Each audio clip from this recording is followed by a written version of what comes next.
ଚିତ୍ରକେତୁଙ୍କର ବିଭୂତିମତ୍ତତା ଦେଖି ନୀରବ ରହିଛନ୍ତି। ପାର୍ବତୀ କିନ୍ତୁ ତାର ଅପରାଧ କ୍ଷମା କରିନାହାନ୍ତି। ଅସୁର ଯୋନି ପ୍ରାପ୍ତ ହେବାକୁ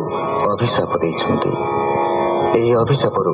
ଚିତ୍ରକେତୁ ବୃତ୍ରାସୁର ହୋଇ ଜନ୍ମିଥିଲା। ଚିତ୍ରକେତୁ ଉପାଖ୍ୟାନ ଶେଷରେ ଶ୍ରୀ ଶୁକଦେବ ପୁନରାୟ ସୃଷ୍ଟି ବିସ୍ତାର ବର୍ଣ୍ଣନା କରିଛନ୍ତି। ଏହି ପ୍ରସଙ୍ଗରେ ଦୈତ୍ୟ ଜନନୀ ଦିତି ପୁତ୍ରହନ୍ତା ଇନ୍ଦ୍ରଙ୍କୁ ବିନାଶ କରିବାକୁ ସମର୍ଥ ପୁତ୍ରଟିଏ ଚାହିଁବାରୁ କଶ୍ୟପ ତାଙ୍କୁ ହରିତୋଷଣ ବ୍ରତ ପାଳନ କରିବାକୁ କହିଛନ୍ତି। ଦ୍ୱିତୀୟବାଚ ଭୋ ସ୍ୱାମୀ ବ୍ରତ ଧରିବାଇ ବିଧାନ କହିବା ବୁଝାଇ ବ୍ରତ ଖଣ୍ଡନ ଯେ କରାଇ କିୟବା ନିଷେଧ ଛଇ। କଶ୍ୟପ ଉବାଚ ପ୍ରାଣୀ କି ହିଂସା ନ କରିବ କ୍ରୋଧରେ ସାପକୁ ନ ଦେବ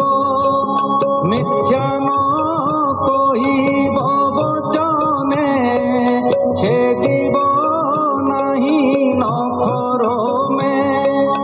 ଅମଙ୍ଗଳ ଯେ ଦ୍ରବ୍ୟ ହୋଇ କେବେ ସ୍ପରଶିବ ନାହିଁ ଜଳରେ ପଶିଣ ଯେ ସ୍ନାନ କେବେ ନ କରିବ ଜାଣ ଦୁର୍ଜନ ସଙ୍ଗତେ ଆଳାପ ଆବରଣ କରିବ ପାପ ଅଧୌତ ବସ୍ତ୍ର ନ ପିନ୍ଧିବ ଛଡ଼ା ମାଳକୁ ନ ଘେନିବ ପର ଉଚ୍ଛିଷ୍ଟ ଦେବୀ ଅନ୍ନ କେବେ ନ କରିବ ଗ୍ରହଣ ଆମିଷ ନ କରି ଭୋଜନ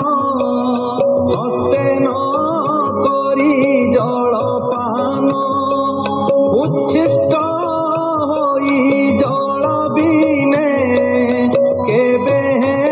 ନ ରହିବ କ୍ଷଣେ ବହୁ ବଚନ ନ କହିବ ସନ୍ଧ୍ୟାରେ କେଶ ନ ମେଲିବ ସତ୍ୱରେ ଅସମ୍ଭାଳ ହୋଇ କେବେ ବାହାର ହେବ ନାହିଁ ଅଧୌତ ଆର୍ଦ୍ର ପଦ ଯେବେ ଶୟନ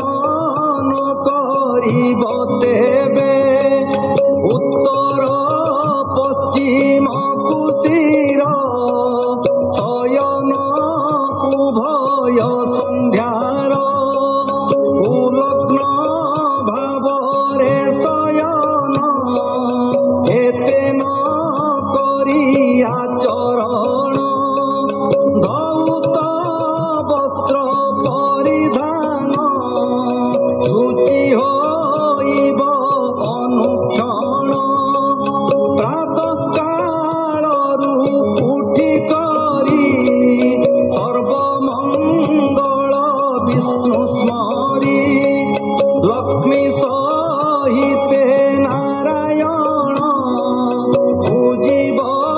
ଗୁରୁ ଗୋ ବ୍ରାହ୍ମଣ ସଧବା ସ୍ତ୍ରୀ କି ଆଣିବ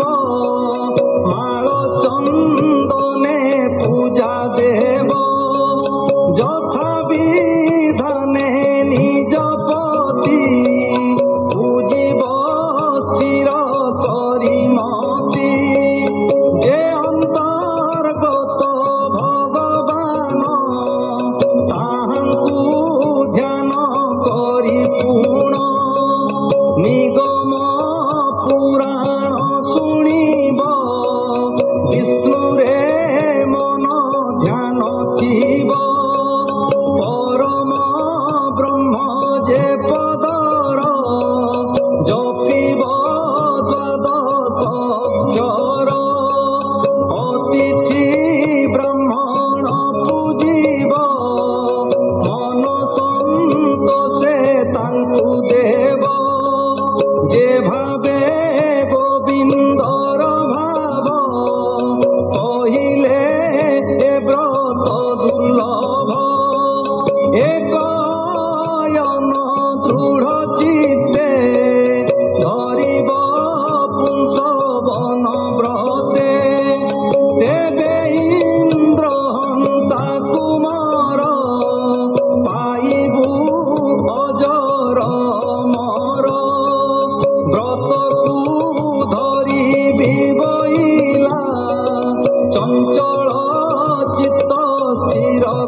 दितिर गर्भे जेन मले विष्णुर अनुकंपा बळे इंद्र समेते पुत्र गणे देखि विस्मय दिति मने इंद्रर चाहिण बदन दिति जे बोलंती वचन हेमंत मोहि इच्छा कली दुस्तर व्रत आचरिली हेता तो एकई कुमर मुहि जे मागिथिली बर शपथ सप्त एक सने कह एक बण विधान